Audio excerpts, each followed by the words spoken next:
When Dante finally reaches the ninth circle of hell in Inferno, he doesn't find flames or demons with pitchforks. He finds a frozen lake, Lake Cocytus, made of the frozen tears of Satan. So the ultimate fear in Dante's universe is the eternally frozen ice. Unlike the coffin from which the vampire emerges or the moon which shapes werewolf lore, the ice has not been considered as a major Gothic setting or agent. Yet, the fear of ice and isolation has been crucial in Gothic history, as we show in this episode on the Cryogothic. I would explore classic literature by Mary Shelley, Edgar Allan Poe, and H.P. Lovecraft, contemporary classics such as Stephen King's The Shining and Dan Simmons' The Terror, their screen adaptations, and classic films such as The Thing and Let the Right One In. We are leaving the haunted house that we covered during the Halloween, and we are moving deep into the ice. Unlike the haunted house, where the haunting comes from an undead past, in the Arctic or the Antarctic, there is no human past, only a white void that resists the forces of human history, as we will see from Frankenstein to the doomed Franklin expedition. The isolation of the deep snow brings out the worst in humans, as we will see in The Shining, and it preserves the threatening alien life forms that we see in The Thing. But why is the cold even more terrifying than the dark? To understand the threat of the ice, we need to go back to the 18th century when Edmund Burke contrasted the experience of the sublime and the beautiful. He defined the sublime as something vast and powerful that overwhelms comprehension, generating senses of awe and danger and pain. The Burkean sublime is crucial for understanding the Gothic because it renders pain and danger as aesthetic agents. The beautiful, in contrast, is delicate and comfortable. A flower is beautiful, an avalanche is sublime. The German painter Caspar David Friedrich's famous work, The Sea of Ice, which is also known as the Arctic Shipwreck, it was made around 1823-24, and it depicts a majestic yet a destructive Arctic scene where a ship has been lost and it underlines the inconsequentiality of human life before nature. It becomes one of the most famous examples of the Arctic sublime. The Arctic became the site of mystery and imagination and nightmares for the Romantic and the Victorians when the map of the world was filling up through the naval prowess and scientific advancements of the British Empire. The Arctic became what the critic Siwan Carroll calls atopical and a place without a place. It defies the logic of the map. So when the British explorers went north, they weren't just entering a cold place. They were entering a zone where the laws of the empire and the laws of physics, for that matter, such as ownership, borders, or even time, they simply evaporated or got frozen over. This place could not be settled or farmed or turned into a profitable colonial plantation. Yet, this same ice reflected back upon the fears and desires of the Victorian Empire and their sense of modernity. The Cryogothic is both the story of the empire hitting an impenetrable icy wall and finding a mirror in it. Think of the wall in the Game of Thrones, for example. It was built to protect the realms of men from the White Walkers, but it also helped people to forget the threat of the long night and letting the Night King march on stealthily for quite some time.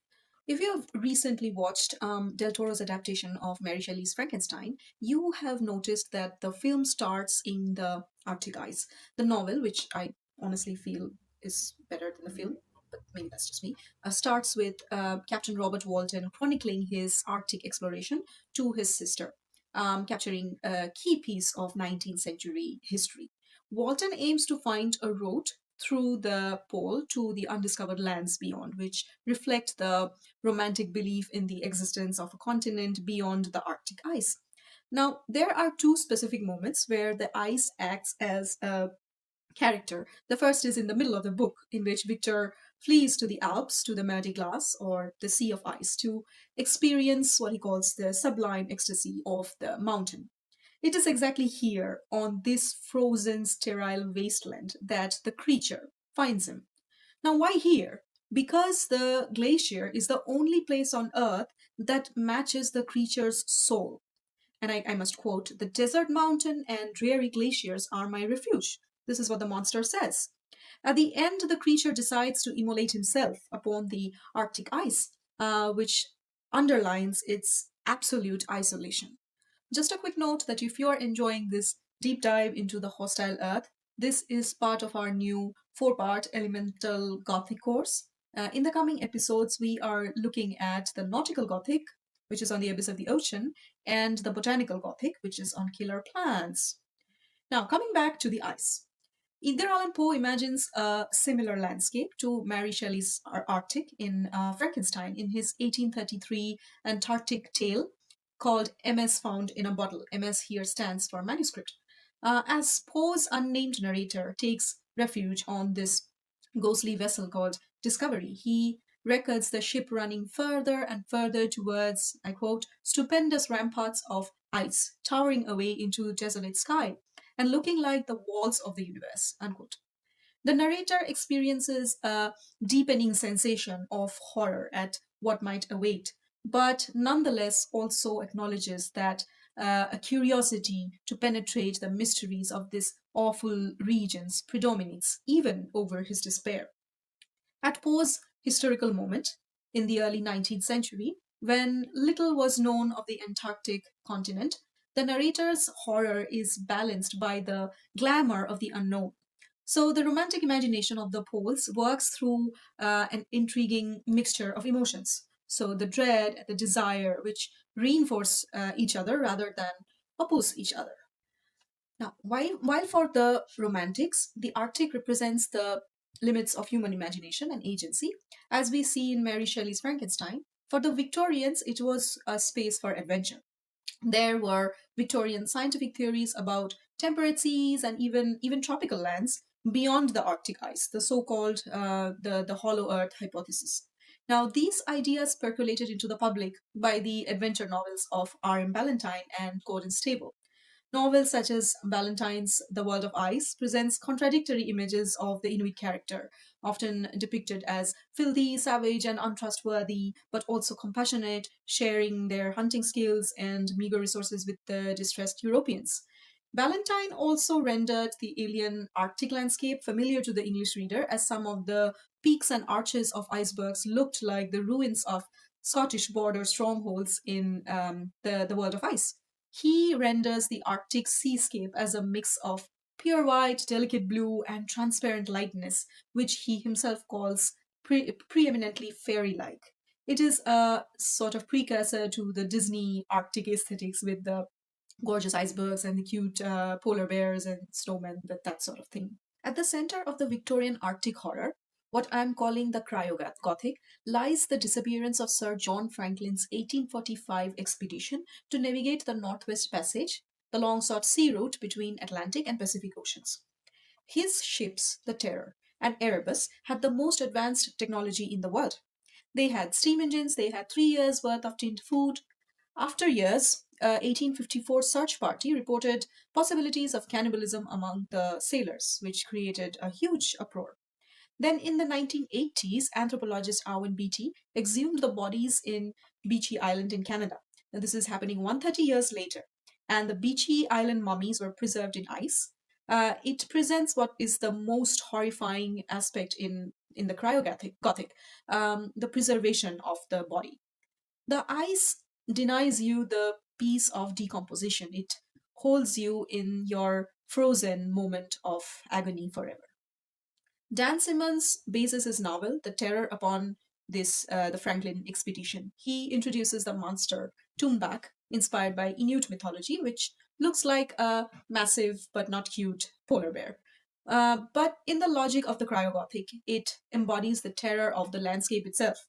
The real horror, however, isn't the monster on the ice. It is the rot of civilization under the ice. So, cannibalism, scurvy, the slow realization of the fragility of the empire when the temperature drops to 60 below. The cryogothic strips away the gentleman. You cannot be a Victorian gentleman when you are contemplating eating your boots, or your crewmates for that matter. Victorians were actually acutely aware of the biggest threat of the ice, its ability to preserve. Arthur Conan Doyle, the creator of Sherlock Holmes, was a ship's doctor on an Arctic a whaling ship. And in his story, it's called The Captain of the Pole Star, he wrote one of the most haunting examples of the Cryogothic. It's about a captain who drives his ship deeper and deeper into the drifting Arctic ice, risking everyone's life because he hears a voice calling to him, which is the voice of the ghost of his dead fiancée. Now, this is crucial. In the cryogothic, the ice doesn't just preserve bodies, it preserves obsession. The captain eventually jumps onto the ice to chase her and then freezes to death. Doyle is arguing that the Arctic is a kind of a memory trap. In the civilized world, civilized within quotes, time moves forward. The people move on. But in the white silence of the North, the past is frozen, perfectly intact. You cannot escape your ghosts here because the landscape itself is a ghost. The deep ice of the polar region shapes H.P. Lovecraft's one of the earliest examples of weird fiction. It's called At the Mountains of Madness. It was out in 1931, where the Antarctic appears as, I quote, a frightful gateway into the hidden spheres of dream. It is the home to a natural history of fantastic and, in many cases, paranormal creatures. Now, some of these bees spin off from a recognizable polar zoology. So, penguins, those familiar Antarctic denizens, became larger and unfamiliar. And I quote, of a huge unknown species larger than the greatest of the known king penguins and monstrous in their combined albinism and virtual eyelessness, unquote. The apparently white void of the Antarctic is also crawling with aliens. Behind the secret Antarctic world of At the Mountains of Madness are the Elder Ones, who filtered down the stars when the Earth was young. Now, Lovecraft's short story influenced John Campbell Jr.'s 1938 novella called Who Goes There?, which in turn is the basis of Christian Nyby's The Thing from Another World and John Carpenter's The Thing. These are movies about the depredations of a shape-shifting alien monster, which was unleashed from the ice by a crew of researchers at an Antarctic outpost. There is just so much to love in Carpenter's The Thing.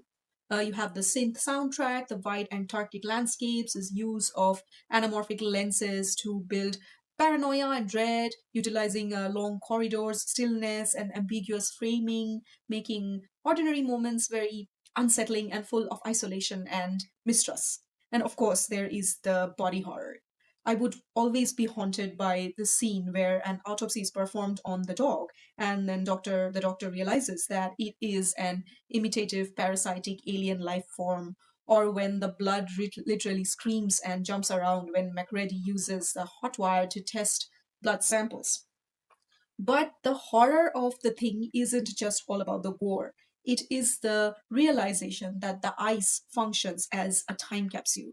It is like a freezer full of nightmares that humans, we are foolish enough to defrost. In the Swedish film Let the Right One In, adapted from the international bestseller of John Lindquist, the vampire is an artifact of the court. Ellie isn't undead in the traditional sense, she is sort of calcified. She has been 12 years old for centuries, and she is a biological violation of thermodynamics. The film moves the white void of the cryogothic from the Arctic to the suburbs. The brutalist concrete apartment blocks of Blackburg, covered in snow, creates a sort of suburban cryogothic. Ice is a time capsule in Stanley Kubrick's The Shining as well. The vast snowy landscape at the beginning of the movie captures the sense of isolation in Overlook Hotel. I know that there has been a lot of debates about whether Kubrick's film does justice to the King novel or not, but let's just talk about the difference in ending between the book and the film. In King's book, The Shining ends in fire. The boiler explodes, the hotel burns down. It is a traditional Gothic ending. Purification through destruction. Perfect. But Kubrick changed it. In the movie, the hotel doesn't burn. Jack freezes to death in the maze. This is a cryogothic masterstroke. Kubrick understood that the Overlook Hotel isn't about destruction. It is about preservation. The hotel wants to keep Jack forever among its retinue of ghosts. Look at the final shot. We see Jack trapped inside the photograph from 1921. The ending mirrors the body in the snow. The ice and the photograph do the same thing. They trap the human soul in a frozen moment of time.